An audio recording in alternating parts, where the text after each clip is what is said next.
So being a tech founder is usually a male-dominated field. What's it like being a woman founder and leader? I get this question asked a lot, and lucky for me, I have never actually had that differentiation. Yes, they have doubted me, all male clients, I would say.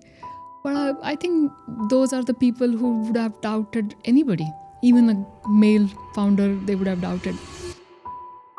I've been more blessed to be a woman entrepreneur. I've been treated with a lot more respect than they would have treated a male founder. A lot of it comes to what you think of yourself than what others think of you. And if you carry yourself with that and not give them reasons to really doubt. If you doubt, I think somewhere it shows up in some way.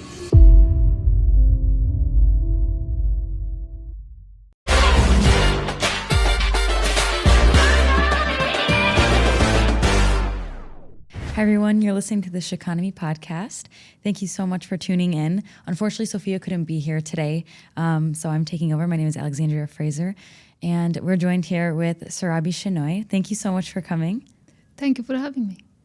Pleasure to be here. So you've built and sold 2 companies. At what point did you realize you needed to design businesses that could run without you? We are straight going into that. We know everything. We learn everything, but changing behavior is a very difficult thing for all of us, right? We don't like change. So for me, my second business, which actually taught me how to be an entrepreneur in real sense, was a fitness and wellness business. And it used to be open 6 in the morning till 11 at night. And I used to be there for almost all those hours, all 7 days a week. I want to know if my trainers are actually taking care of and how they are treating my women clients. I want to know if swimming pool is clean. I want to know if my cafe is doing well. I want to see how the inquiries are handled. And I want to see what are the objections that people are putting up when we are doing the sale. And I would be there watching everything. I also want to understand the competition and how they're pricing it. What's my USP? And I just wouldn't stop. And one day, when I was exhausted, tired, sitting peacefully, I realized that most of my behavior was out of fear. Fear of dropping the ball, fear of not performing, fear of what would people think that she failed. And it wasn't a nice feeling. It was unconscious, but it was done out of fear. It wasn't done out of because I wanted to do it. I was just pushing myself. And I realized it's not good for me. It's not good for business. It's not a good energy. And I need to really change this. And it's not like I had a bad team. My team was really good. But it was just all on me that I've been that throughout my journey till that point. And then once I really realized that, then the change of behavior happened because it was such an epiphany almost, And from there onwards, then building systems, really delegating, understanding how to delegate, what are my strengths, what are my team's strengths, how we can complement each other. And then from there, build it as a business rather than heroic of me. That's when I think that was a very clear moment in my journey where I switched from being that crazy woman to a real entrepreneur. That's amazing. And was there one thing that helped you break the habit of working out of fear? It was not intentional. So the moment I realized, I kind of understood that it's not really needed because I'm okay, I'm sufficient, I can do things. A lot to learn, but then I'm supported by really great people with skills, knowledge, capabilities. So just assigning them their own task and letting them do their bit and then regroup and correct from there. I think it worked out. I think even in my work today with the founders, I think just the realization is a shift of that shift is so important and critical for changing behavior. And yeah, once you get that, I think you can figure out the rest. And it comes more natural. Yeah. Okay, amazing. Because by default, we are smart people, right, as such. So we figure it out. Yeah, absolutely. Can you walk us through one of your exits? What was happening behind the scenes that most people don't hear about? Even in my work, I talk a lot about valuation of the business, how to create a moat and therefore, build a business robust, strong, resilient. all of that. But the process of exit is actually a very emotional process, because when you exit something that you have built for like 20 years, for me personally, it was like an identity loss. Like every time I would go to my client's place or anywhere, they would call me as Madam from my company, right? Madam from Tejora has come. And if that is gone, who am I? And what happens after the exit? This is what I've built so far. This is all I know. And then how will I handle this? So this is one very big important decision-making factor. And it's very, again, that's why people don't want to do it, don't want to even think about it. And that's not great, but that is another conversation altogether. And second, I think even the decision of exiting is also very, very emotional, critical. On one side, you think the business, the company deserves to grow and go to the next rightful person who can actually do that. He or she can do that. At the same time, you see all the opportunities. And for me, I used to think I'm living the dream of people. Like, people want to be entrepreneurs, people want to build these business, people want to build cash-rich, profitable, this size business. Why am I letting it go? So I used to oscillate. I mean, it took almost 4 to 6 months for me to finally say, yes, I'm doing this. To sell or not sell, to sell or not sell. And then the process itself is not so quick, right? The process of you press start, really putting yourself in the market, going through the pitches to prospective buyers, getting a decent deal, getting a good deal, and then the process of due diligence, which will go somewhere between 60 to 120 days based on the size, shape of your business. All throughout this time, you kind of have a split energy because you're not growing the business, you're selling the business, so you can't invest really. But at the same time, you have to continue running it, because if this deal doesn't happen, then you have to go to the next buyer. So it's a very, very daunting emotional journey, and that doesn't really get covered in any of the transactional matter of the whole process. How did you get over that attachment? Because I can imagine working on a project for so long, it can feel like a baby and something that you have really near and dear to your heart. So two things I'm going to say here. First, maybe in the early stages of the business, I thought the whole business, people say that my business is my baby, we are like a family. And I'm going to say here, since this is Sheconomy, 51% this goes towards women, if not all more. And I really don't buy by that way of looking at business. Business is not your baby. Your baby is at home. This is something that is your responsibility. It's your duty. It's almost like you're on a battlefield where your job as a strategist and as a protector of everybody to really do your job in a way where you never expose your people, you do right by them, and you keep winning and moving forward. When you call this as a baby and family, what happens is you can't fire people even though they don't perform, because in a family you accept non-performance. But here you can't, because one non-performer can actually take down the entire business, and that won't be right by everybody else.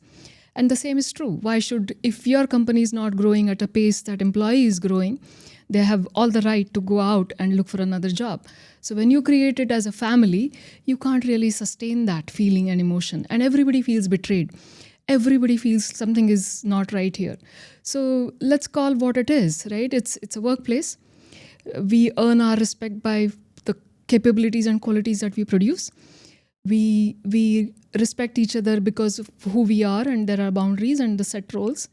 And one should respect the founder, because founder is growing the business, putting the salaries on time for everybody, showing that career path and growth that everybody deserves. And that's why it's a business, and let it be a business, and we are here to perform.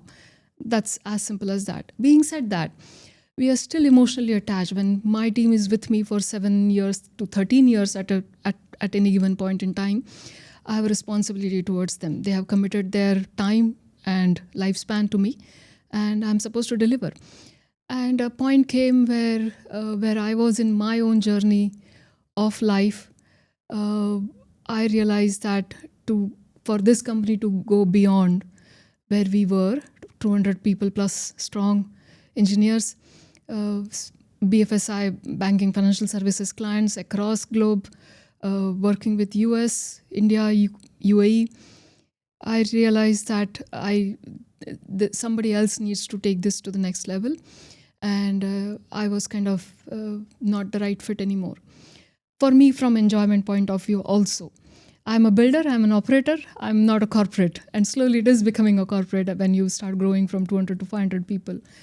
And that's when I realized that I should do this. It's the right thing for the company and the employees, that it goes to in the rightful hands. So That's amazing. yeah, I think that was a very practical, very, very mindful decision finally, which that made me make peace with the emotional attachments that I had.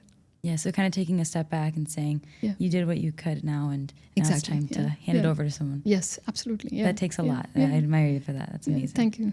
There's a lot of noise around hustle culture and overworking. How did your view of growth and productivity evolve between your two companies? I don't like the word hustle. And productivity is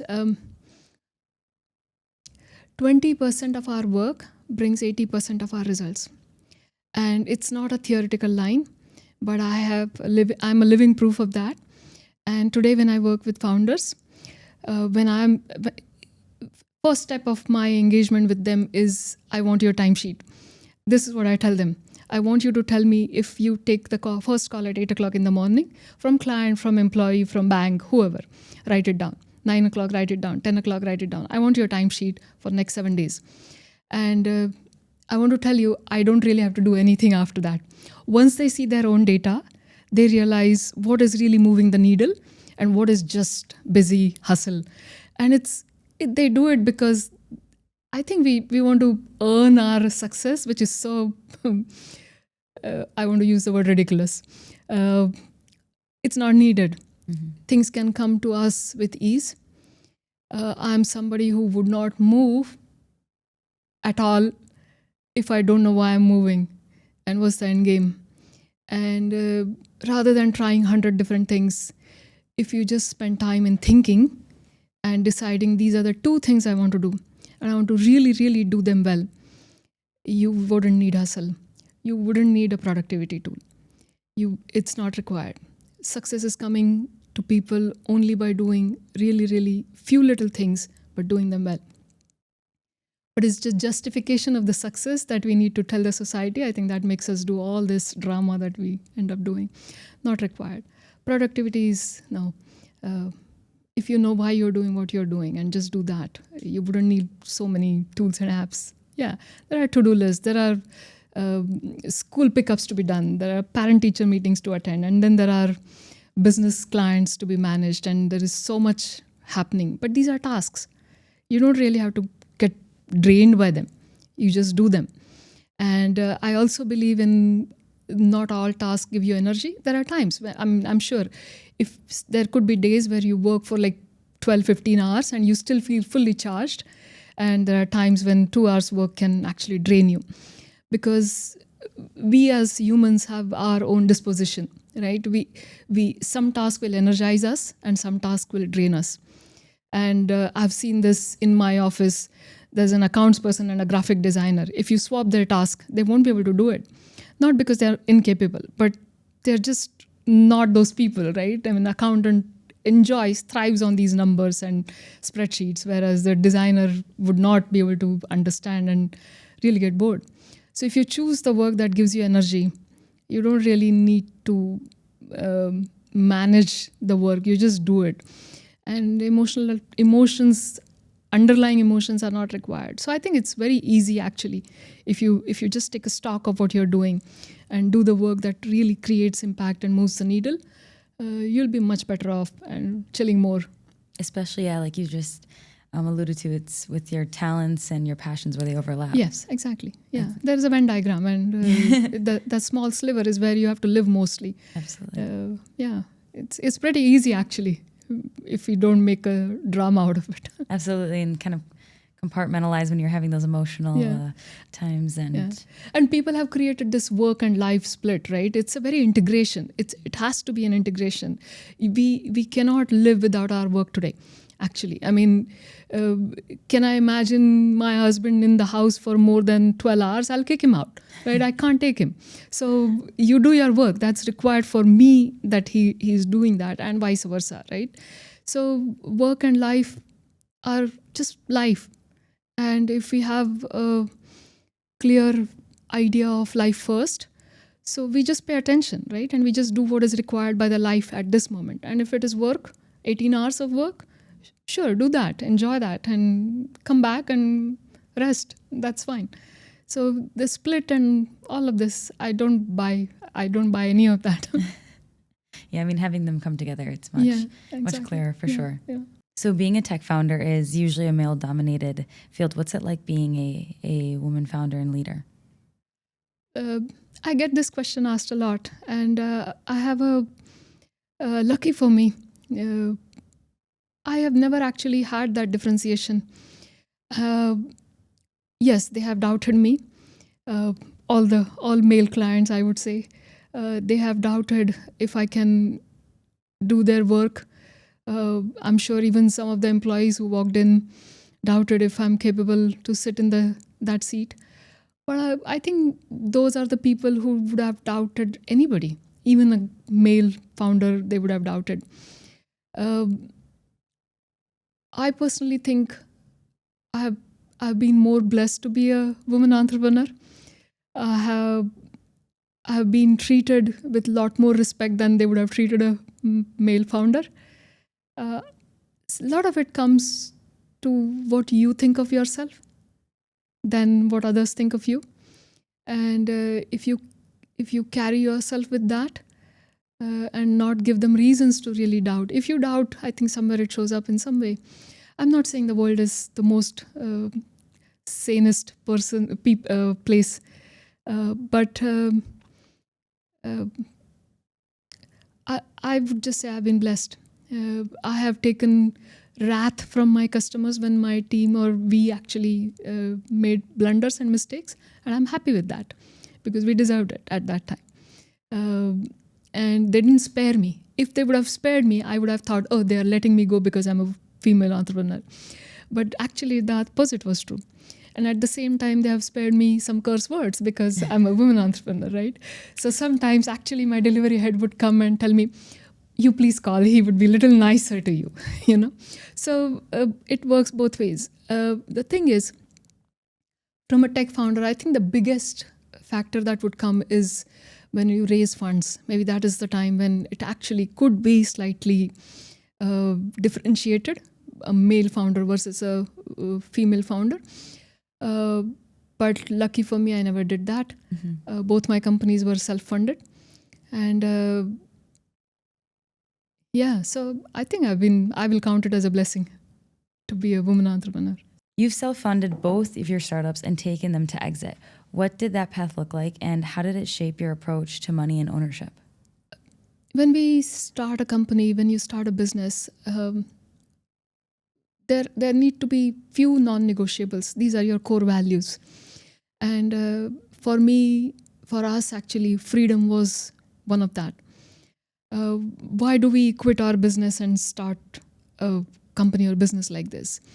Is because I want to be free. I want to own my decisions. I want to own my failures. I want to own my success. I want to own my time. I want to own all of that.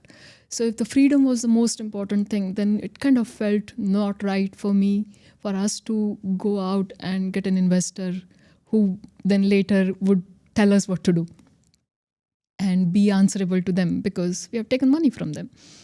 And so now there is a trade-off to that. Maybe if you would have taken funding and if you would have done it with somebody else's money, we could have grown bigger, faster, maybe with little more easier. I don't know. If we don't do it, we grow at certain pace and there could be things that we should have, could have, but didn't happen. But who can tell? And finally, it's the journey that counts. So if on a daily basis, if I'm owning my results and I'm happy with that, it's okay. And I think when you need a hyper growth, which is like more than 40% year on year, and when you want to blitz scale, you need that kind of money.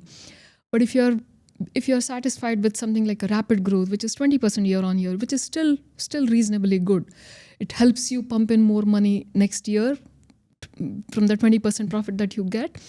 If you can leverage that, and if you really, really take care of your costs, and so work on both sides. One is improve your margins and kind of cut down your cost as you grow. You can actually fuel your own growth. You can actually invest back in the business. Financial discipline is required, but it is possible. So if you're happy with 20% year on, 20 is just a limited number, I'm saying more is possible. If you do that, I think one can find their own balance and satisfaction in that. And I think that's what we did. And I'm happy with that, because when you build that kind of business, a resilient, strong, cash positive business, even banks take a notice. And all I had is a really strong cash facility, credit facility from the bank. So when time came, and if I needed money, let's say COVID hits, and 4 months my clients are not paying, and I need to do the salaries, there is a bank who has given me a credit facility. And I can use those facilities, and more are available in today's world, even for women entrepreneurs, especially, at least in India. So if we could leverage all of that, and that gives me spine, that gives me wings. I can run as fast as I want to, but I'm running on my own terms. That's most important. So I think it was a very conscious decision, and I think we did okay. So, yeah. Definitely. Yeah, that is amazing. You can make your own schedule and kind of work around that. Yeah. That's very appealing. You're living proof that a self-funded company can succeed. What advice would you give to those founders who are trying to raise funds? Well, I'm not against founders raising funds, because there are businesses where initial capital investment is required. Let's say you start a research company. Let's use you're looking for another drug, or you want to build something that is going to save the world tomorrow. Let's say another energy, sustainability, where initial investment is required. You cannot do anything without that. But keeping those aside, many companies can start with the services side of the work, done for you kind of work for your client base, your ICPs, and from there productize, and then finally launch your own product, which is fueled by your own cash flow of doing the services. That's exactly what we did, right? I mean, initially we did services. We actually built products, softwares, things for other companies, from banks to financial institutions, insurances, startups who were looking for product building, engineering services. From that money, then we built 2 fintech products. So my services gave me cash flow, and my fintechs, actually the products, gave me IP and therefore valuation. So it is a balanced approach where this is how I actually funded my own products. So if it is a longer path, it needs a lot more patience kind of path. Sure. It's not a blitzscaling path. It's not like break the market and be the first entrant and capture the market. If you want to do that, then yes, then definitely you need that kind of funding, because there's a huge marketing required. There's a huge research and trial and error required. So if you can go through this path, sure, try it. You get something out of it. But it's not for all businesses. So after you have 2 businesses sold, what are you doing now? Great question. So after the second exit, very conscious decision again was the next one would be high impact and very low operations. I was done with two really large operations I have managed. My health and wellness was another large, operationally heavy, and the tech company also was heavy operations with, like I said, 200 plus people and all. So this time I wanted to really have very, very small operations, but I really wanted to have a great impact of my work. And so now what I'm doing is being an advisor to entrepreneurs, founders, building their businesses, and most importantly, increase the valuation so that you are exit ready. So the journey that I went through of building, scaling, and exiting is what I'm helping the next founders to do the same. Because finally, after all, and I'm writing this week's newsletter is exactly about this. There is a phase of revenue, there's a phase of profitability, and then there's a phase of valuation. And you can't get stuck at the phase of revenue. You have to really build a company which is of high valuation company, because revenue is not wealth. And you would understand, Sheconomy would understand, revenue is not wealth. Profit is income, but it's not wealth. You will really get the wealth when you sell the business, when you exit, right? Because otherwise your money is always stuck inside the business. Absolutely. When do you cash out? You cash out at the exit. So real wealth creation is at the exit. So whoever is watching this or would really building business, keep that end goal in mind. Because all of us are going to exit one day. 100% of us are going to exit one day. So might as well plan for it in the business as well.